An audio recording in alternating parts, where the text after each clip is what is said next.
Hello, own your future. What do I mean by this title?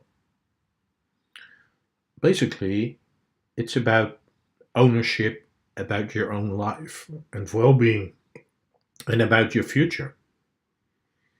Now, you might say, that's crazy. I already own myself.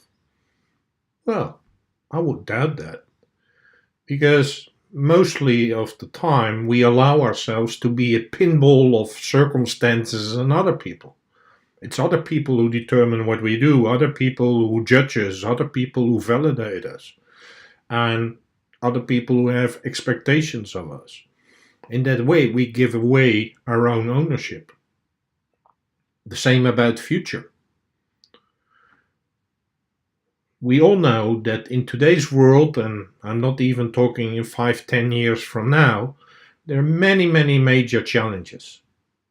Like the number of people in the world, fresh water, global warming, extinction of animals and insects, enough food and shelter for everyone.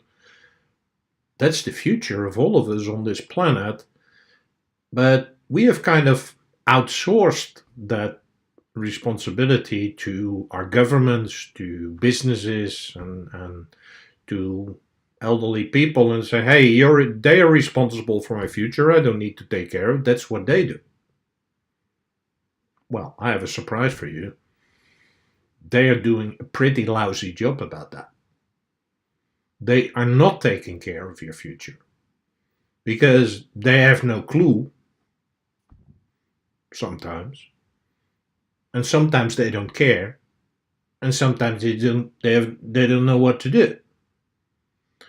Because the way these folks who are in charge is the way they were educated, they are used to operating in an environment which has linear change, a very, very slowly, very slow change.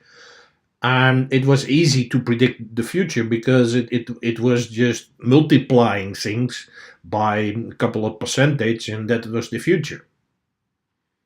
But as I've been talking in many of my other videos as well, is that we are now talking about exponential change. And this exponential change, where the curve runs like this, the hockey stick, it requires a totally different approach. You can no longer extrapolate. You have to experiment, ongoing. You have to be willing to fail over and over and try new things because we don't know whether these things work and we don't know by the time they're ready how the circumstances are. So these folks in government and in management teams and whatever, in boards and whatever, most of them have no clue how to deal with it. But it's your future. It's our future.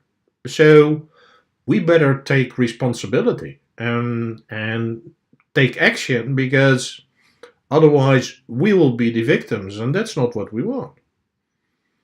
I think a great example today is a young lady called Greta Thunberg. She's from Sweden and she's a climate activist. And she is taking that action. She says, hey, all these folks are merely paying lip service to addressing everything related to climate change. So she is taking action. She's the one who organized all these climate strikes at schools. She's talking now to the United Nations, to European Union. She's only 16 years old. So I think she's kind of a hero. Yeah? And we need more of those heroes. And I think you can be one of those heroes. You can be a person who takes responsibility for his or her own future, and then you will find out that there are plenty of folks in the world, like myself, are willing to help you. Help you to change our society in a way that is good for people and also good for the planet. So, own your future.